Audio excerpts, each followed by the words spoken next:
Hello, Dr. Dike Drummond here at the home of thehappymd.com in beautiful Seattle, Washington. Welcome to the latest episode of the Physicians on Purpose podcast. Tools so you can recognize and prevent your own burnout.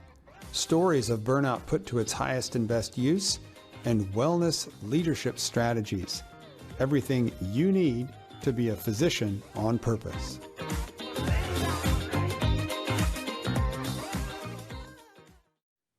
Well, hey, hello again. This is Dike Drummond at the next Physicians on Purpose podcast. My guest today is Paul DeChant. He's a family practice doctor, a CEO, a lean black belt, and an expert in the new E&M coding changes that came down as we turned the year into 2021.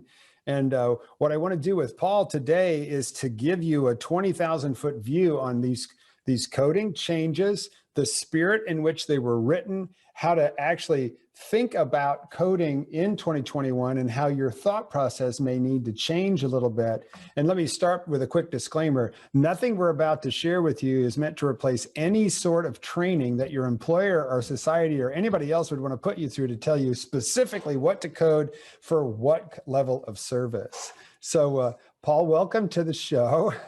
Tell everybody just a little bit about who you are and what kind of doc you are and what your career course has been, because you've had a very interesting career, and then we can dive in a little bit into these E&M changes. Yeah, thanks. No, I'm happy to be here, Dike. I really appreciate the opportunity.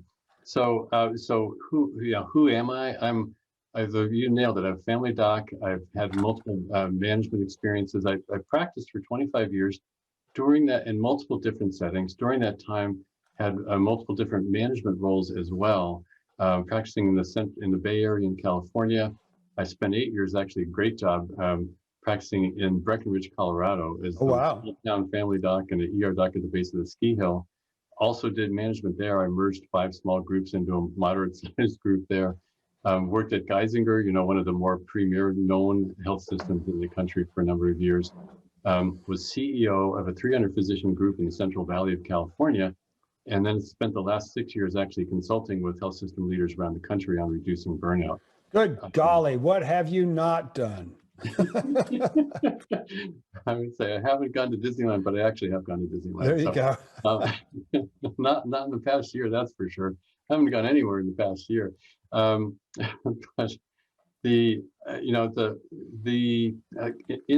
in all of that's really been, of my work has been driven by practicing as a family doc, running into barriers and frustrations that I would have trying to do my job and connecting, my job really was connecting with my patient, figuring out what they needed and getting them the best care I could. As there's so many multiple barriers and frustrations all of us run into, not sitting back and just dealing with it, but actually speaking up with the thought that I could make a difference. And then that got me onto a committee, that got me into a leadership position. I gradually moved up leadership ranks in that process. When I became CEO, it struck me I really had an opportunity to do something different. So I led the organization through a transformation around the theme of returning joy to patient care, about making a great life for doctors so that they could then give great care to patients. Particularly, we needed that because we were in the Central Valley of California, which is not the most desirable place to live, especially when the Bay Area is only an hour and a half away. So we needed to have a great professional experience so we could get great docs, because the personal family experience was not as attractive. They're nice towns, don't get me wrong, and I enjoyed living there, but in terms of trying to compete for recruiting against some of these other places, that was a challenge. Right. So in all of this, there are ways that we can fix the workplace. And my basic core philosophy now is the problem with burnout is the workplace, not the worker. And we can fix the workplace. And it takes a combination of all those things, of certainly support for individual physicians to deal with the challenges. And clinicians need support. Even if the workplace was perfect, we need that support. But there's so much we can do to fix a workflow. And there's so much we can do to fix the management system and culture to create support, that those are areas that I really focus on a lot. But lately... And hang on a second, Paul. I just want everybody to know, with that introduction, Paul's going to be back for a future podcast to talk about the journey to leadership for a hardworking, smart family doc like him and what enabled him to make that transition to CEO. He's also going to be back to talk to us about lean and process improvement. And today, what we're going to do is just introduce you to Paul based on his facility with E&M. And if I can just interject, a lot of times when I hear people talk about we need to change the system, we need to change the laws, we need a union, lots of different things that people call out for. You can change your own reality internally in a heartbeat. You can change your own practice fairly simply too. But you know what? There are larger forces at work, and E&M code changes, this particular set of E&M code changes that were rolled out here in 2021 are a piece of a movement to restore some balance to the force. So with that as a preamble, Paul's going to show us a little bit about how to change your thinking about billing and coding here in 2021. Okay, great. I love the way that you can capture and put everything into perspective to help people understand what we're talking about in ways that are meaningful to them. Oh, come on, you're making me blush. Yeah. So E&M yeah. changes 2021.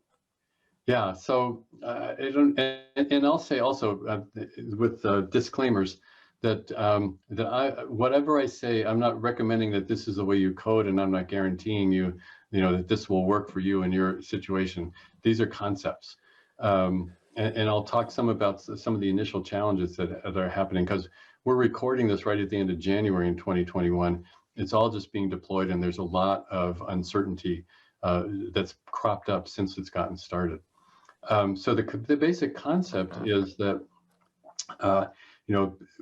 cognitive work has been under rewarded in healthcare ever since these guidelines first went into place. And they first went into place, I was around back in '95 when they first got rolled out, and they were a mess and people rebelled. And so they got fixed a little bit in '97. And the word was that within a few more years, they'd get fixed again. Well, here we are 24 years later, and it's finally the next change. Yay! These guidelines. So, the rate at which, bureaucracy and government and everything work and what happens. So there's been a tremendous amount of effort that went into designing this. And it's a huge change, because up to now, in order to get reimbursed and to assign a code that felt like it was worth the value of the effort you put into your visit with that patient, you had to gather a lot and capture a lot of information out of the history, including past social family history, and multiple reviews of multiple systems. And then in your exam, again, you had to capture a lot of different issues in the exam, and then understand some fairly arcane issues around medical decision-making and how to get credit for what you did in medical decision-making. Now, unless you just pulled out a scalpel and cut them and charged for the procedure. Sure. Yeah. Unless that, absolutely. And then the other unless is if you just bill on time, but inevitably you can do far better with your productivity and your compensation if you're billing based on the RVU, based on the charges based on the RVUs rather, or whatever it is, the medical decision making following the system, than billing just on time. So this now, the new process completely gets rid of anything that needs to be recorded in the history and physical. It's all on medical decision making. So that's a big change. And a lot of people historically, have been copy and pasting previous notes into the current note in hopes that it'll capture past social family history and things like that, that you no longer need to do. And in fact, one of the problems with the old system was it created so much note bloat, because people would think, if I just put a whole bunch of stuff into my note, somehow what I need to have in there so that when an auditor comes and checks my note, they'll find it and I can justify the code that I assigned. That's not, you don't need to worry about that anymore. So hang on a second. So now I don't need to, let's just delineate this as clearly as possible with everybody realizing this is our interpretation in January 2021 of what this means. No longer does it appear that you have to do what? You don't have to capture the elements of the history and physical in order to assign your code, your level 2, 3, 4, 5. It's gotten away from that. Now, you want to document pertinent stuff from your history and physical, obviously, and that can make a difference just in terms of then justifying what you include in your medical decision making. But in terms of what's going to get audited, what gets audited are three components of medical decision making. One. Well, the first one is the problems, the number and complexity of the problems. Two. The second is the data, and there's a variety of data ways that data gets captured and identified. Three. And the third is risk, and risk is very specific. It's the risk of the treatment or approach that you take with the patient. It's not what we traditionally think of as this patient's at risk because they've got multiple illnesses, or their diabetes has progressed so far. That risk is all incorporated in the problem element, that first element, not in when the risk element is all about the risk of what I'm doing to the patient instead. And okay. that's one thing that people get confused on. So if I'm going to associate a little metaphor or a word phrase, I'm going to say in previous years, the code was front loaded. It was stuff that you put into the H&P on the front end that determined the code. Yeah. Now we're back loaded, right? Yeah. And you're saying that risk is not how risky the patient is because of their characteristics. Risk is what I'm doing with the patient. Correct. Okay, Correct. Great. Yeah, we call it exactly. Yeah, the risk previously, much of the documentation you needed to get your code was front loaded. We call it the top of the note, Mm-hmm. in the old SOAP approach. In fact, there's been a lot of talk in the last few years about changing a SOAP note to an APSO note, because let's face it, if you're going to look at somebody else's note, you're not going to waste your time looking at the history and physical. You go right to what's the assessment and plan that person had on that last note. That's what I need to know right. what I'm doing next. And maybe I'll fill in the details if I go to the history and physical. So this is all really the AP. Well, I've got a question for you because I've been a patient recently. And I've talked to a lot of doctors who have been patients recently. And those of us that are old school, right? Boomers, I'm 62. We're appalled by the quality of the physical exam we don't get these days. And so what about documenting physical exam in the new era here in 2021? There's no required documentation of the physical for using this coding system. Okay. You might, there's. Hang on a second. Well, so say, if your patient's let's back up a little bit. If you're seeing a patient with congestive failure, and the key question in the problem element of this is how severe is that a particular chronic disease the patient has? Well, if in your exam, you can document 3+ bilateral lower leg edema for a congestive heart failure patient, that's an important piece of the physical exam you want to document in your exam. But, and so you want to have pertinent physical exam, but you don't need anything else. And I agree, things have changed, nobody would ever let me use a stethoscope through a shirt on somebody when I was going through my training, but now that's commonplace. And maybe that's not so bad, actually, we're not so sure. Depends on the shirt. but anyway, but what I don't have to do is I don't have to lie about having looked in their ears and looked in their throat and all this stuff that gets copied and pasted in that didn't happen. Right. You don't have to use that template that automatically pumps everything in. Hopefully we won't see, so many men having pelvic exams and so many women having prostate exams, because those things, we're just not going to be using those automatic template things. And there's no need to do that anymore. You could just simply put in the pertinent positives, and then if there are pertinent negatives, but you certainly don't have to go through the whole thing. Excellent. And it won't make a difference. And in fact, so one key example, if you work in an urgent care, and you get a new patient who comes in and that patient's got unstable angina and you're packing them up to get them to the ED as fast as possible. In the old system, it was really hard to get to a 205, which is what you would really deserve, a 99205 for that patient, new patient with really high acuity, because you had to document so much history and physical that didn't really matter in order to get the number of elements that you needed. Right, here they are Yeah. with unstable angina, and did you do a rectal exam? Give me a break. Right, exactly. Yeah, did you check 12 reviews of systems? There you go. You don't, and now, the problem is an acute unstable problem that's, threatening life, and your decision making is the decision to send that patient to the hospital. That's all you need to charge a level 5. And so that's much better. So we can briefly go through what each of these elements entails, and maybe that would be helpful. Awesome. The problem element now, and so they call these 3 divisions of it the elements. There's that problem element, data element, and risk element. In the problem element, there's acute problems and chronic problems. And in your acute problems, you're looking at what's your differential diagnosis of this patient to get to that problem. How severe is that problem?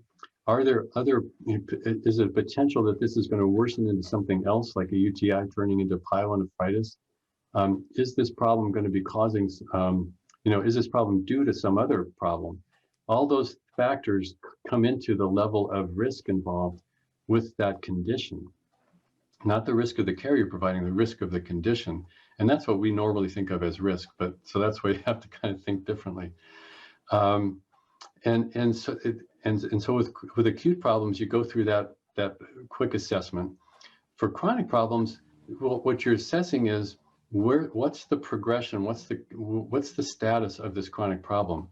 Is it totally well controlled? Is it mildly progressed, or does it have severe progression? And there's parameters around which to look at that. The well-controlled, stable chronic problem that's not worsening, like a patient with blood pressure, they've got hypertension, you've seen them once a year, they're on their meds, they're stable, they're doing fine. Well, there's not very many patients like that anymore anyway. And that's your level 3 patient, is that person who's perfectly stable, comes in for a once a year check and has no other problems. But those are, you're lucky if, probably you're lucky if they're 5% of your practice, at least in terms of giving you a break in your day. Usually it's less than that. Almost everybody with a chronic disease already has either that chronic disease is not well controlled or has progressed some, or that patient has more than one chronic disease, in which case that's already a level 4 visit from the problem standpoint. So if I've got coronary artery disease or hypertension, I've got diabetes, boom, 4, right? Oh, you're at least that's going to be at least a level 4 visit for sure. Boom. Because you'll be gathering data that you'll need to assess all those, and you're going to be most likely making decisions. So there's some new things that have, in recognizing cognitive work, even though it's something we don't think of as such a big deal, managing a hypertensive patient on a combo med with an ACE combo with a diuretic, and you're checking their, you're refilling their med, you may be checking a renal panel, and right there you're at a level 4 visit. Wow, cool. And that alone, you think, well, wow, that's a level 4. But when you realize it doesn't seem like a big deal to you when you're doing that, but you have done this, you do it dozens of times a day, thousands of times a year, tens of thousands of times in your career, where you automatically just rapidly go through all the assessment and evaluation it takes to make those decisions. You're just so good at it, but it's because you've had all the training, skill, and experience to get there that gives you that. And that training, skill, and experience is of value. And CMS is now starting to recognize that. So never feel guilty if you're meeting what the directives of the coding guidelines say. Never feel guilty about assigning that code. Well, what I'm going to do is just bring in the thought about an elite athlete, right? When you are practicing your craft as an elite athlete, the highest level is unconsciously competent, right? So they even say Michael Jordan was so on fire tonight, he was unconscious. It's like, well, you do it automatically, but that doesn't mean that it's any less complex than the first time you did it. Right. Except the first time you did it back in medical school, it took you 2 hours and you got it wrong. Right. And now you can do it in 15 seconds and you get it right. And it's because of all that experience that makes such a difference. So the problem, it breaks into acute or chronic. With the chronic, there's a stable chronic disease that shows no sign of worsening. That's a level 3. A level 4 is progression. If you need, a patient who actually is on multiple meds, it can be considered a patient with progression. If the patient's not at their target, that's considered progression. These are level 4 conditions. And then if the patient has severe progression, so that and actually severe progression, it's interesting. One specific example of this is a diabetic on insulin. Now, you wouldn't think, if you've got a diabetic, they've been on insulin for a while, they're well controlled, at great A1Cs, they're stable as a rock. Would that patient be a level 5 patient from a chronic disease standpoint? Well, what CMS is looking at this as is that underlying disease state or pathology has progressed to the point that that patient can't control their glucose without exogenous insulin. So that's a significant disease that you're taking care of. And even if you're able to take care of it and keep it very stable, there's significance there in the degree of work, intensity, and knowledge you need to care for that patient. So that's a level 5. And you mentioned earlier, you have an endocrinologist that you talk with who says all their visits are level 5 now. That, they're right there. Anybody who's on insulin that problem element is level 5. Well, and my friend who said that is also, and I sort of held my breath when she said it. She says, I'm the 4th largest prescriber of insulin in the United States of America. Wow. That's a busy practice. So that's well, and if I can just stop you for a second, insulin's high risk. Yes. I can kill you with insulin in what, about 15 minutes? Yeah. So the fact that they're on insulin is not only the severity of the disease, but the risk involved in the treatment. Well, so that's an interesting point, because that's one of the things that's still being debated and worked out in terms of the actual understanding the definitions of the risk element.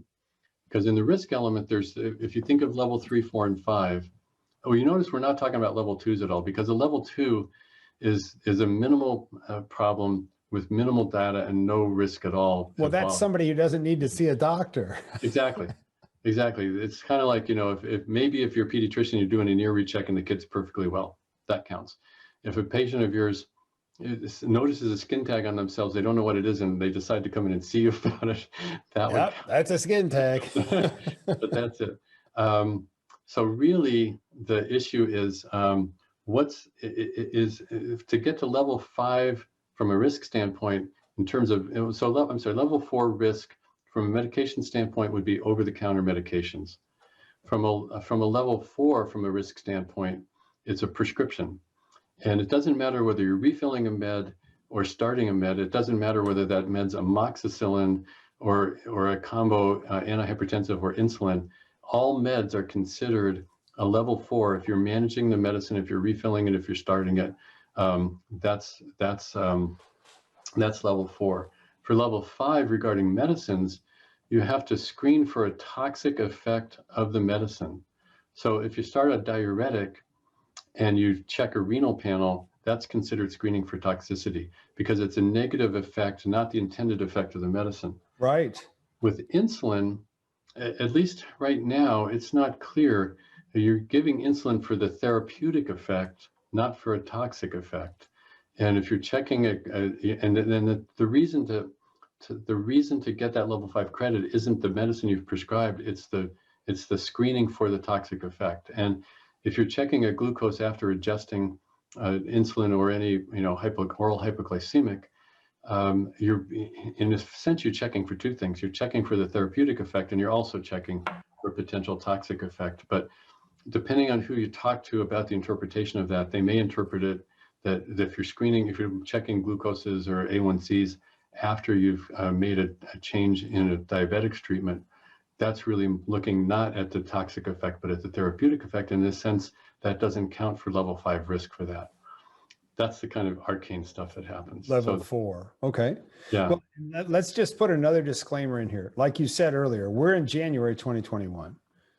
Obviously, if you know what you're doing, you're going to be coding higher than you did in 2020. Mm-hmm. The real question is, where will the marketplace equilibrate? So Yeah. for instance, are the folks at the payers, and remember there are hundreds of payers in the United States of America. We don't just have one like in Canada where we could get a single answer. But are they going to start rejecting your claims willy-nilly, going to throw a billion of them back in your face?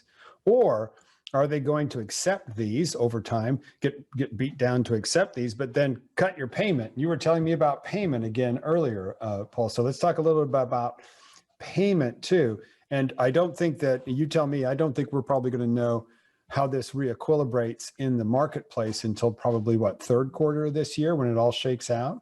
Oh, I don't, I have no idea how soon that'll be with, so many things up in the air right now. What is known is that the RVU values for each of the E&M codes has gone up somewhere between 10 to 25%, depending on the E&M code. So there's actually an increase in not only can you code at a higher level because the rules are designed to give you the opportunity using E&M codes to code them at a higher level, but each E&M code actually has a higher RVU value associated with it. What the payers will likely do is they're not going to impact the RVU value. They'll change the conversion rate of what that RVU value turns into in dollars. That's where the issue would come up. The other issue could come up in how tightly they audit the notes. And I don't know if there's going to be a clear national standard for some of the intricacies around the other requirements, like in the data elements. You can get credit for ordering a test or for reviewing a test, or if you do an EKG in the office, but a cardiologist is going to overread that, but you do your own reading to make a decision about caring for that patient in real time. That's possible. In some approaches, you can actually get some additional credit for that in your data element, but there's questions about that as well that vary from group to group, from payer to payer. So there's an awful lot of messiness that still needs to get worked out around all of that as well. Cool. So you got to just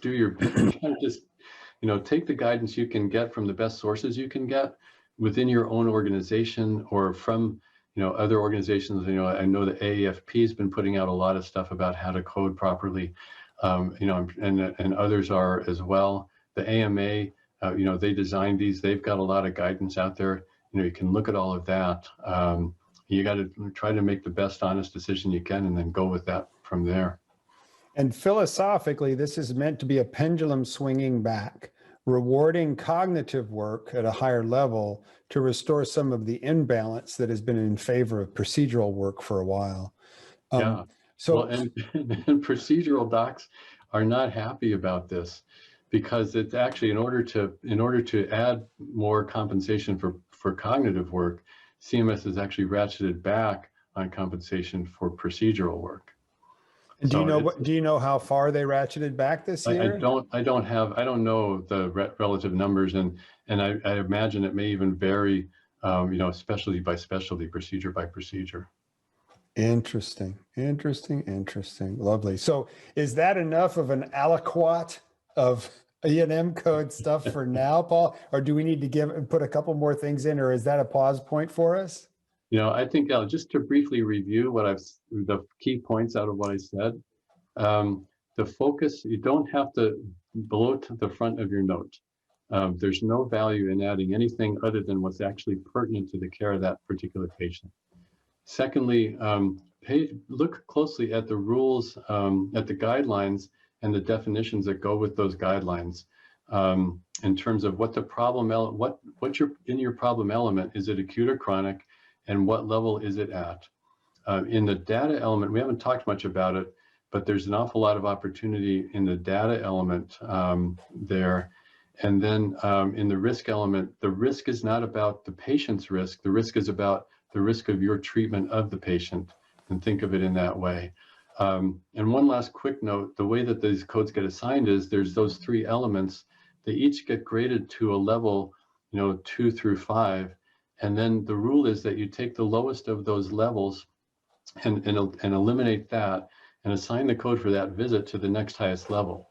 So if in your visit, your problem was a level 3, your data was a level 4, and your risk was a level 5, you would eliminate the level 3 and this would be a level 4 visit. And then because there's no difference between new and established patients now, if it's a level 4 visit, that's a 204. If it's a level 4, if it's a new patient, it's a 204. If it's an established patient, it's a 214. You don't have different rules for new and established patients. Gotcha. Anything else they need to know? For now. Hang in there. Don't be surprised if things change, and don't get frustrated with the coders you work with if they're coming and telling you that things are changing. It's not their fault. The whole country, the whole system's going through figuring this out. So I figure it's going to change some. Just and roll with it. Right. And I think the whole thing's going to be fluid. What do the payers do when these codes start to change and they violate their algorithms and they're seeing you as an outlier? They're going to have to reset their systems for monitoring folks with the frequency of the level 5s that they produce. Mm-hmm. There's going to be changes in conversion rates and all of that. And then let me go to the final, the last mile, as they say. Mm-hmm. There's probably going to be adjustments in your compensation formula from your employer at some point too, because what we've been talking about is what the payers pay your employer. There could be internal adjustments to comp formulas as well. Oh, sure. Absolutely. Every health system, medical group, whatever, is going to have to figure out, as all of a sudden everybody's productivity starts to change, how does that change the redistribution of the compensation money within the group? Yep, because that's where your paycheck comes from. It's a translation of funding from the payers through the overhead of your group, and whatever is left, what little bit is ever left, is coming into your paycheck. Mm-hmm. Right on. Well, Paul, thanks so much. Really appreciate it. Paul DeChant, he's one of the good guys of Lean. He's a family doc, ex-CEO. He's going to be back here to talk about his leadership journey and about 16 different ways that you can really screw up when you use Lean as a weapon instead of a process improvement technology. We'll have him back on a bunch of future shows. I'm looking forward to it. Thanks. Right on. Yep. Dike, Drummond, Light, and this latest edition of the Physicians on Purpose podcast. Keep breathing. Have a great rest of your day.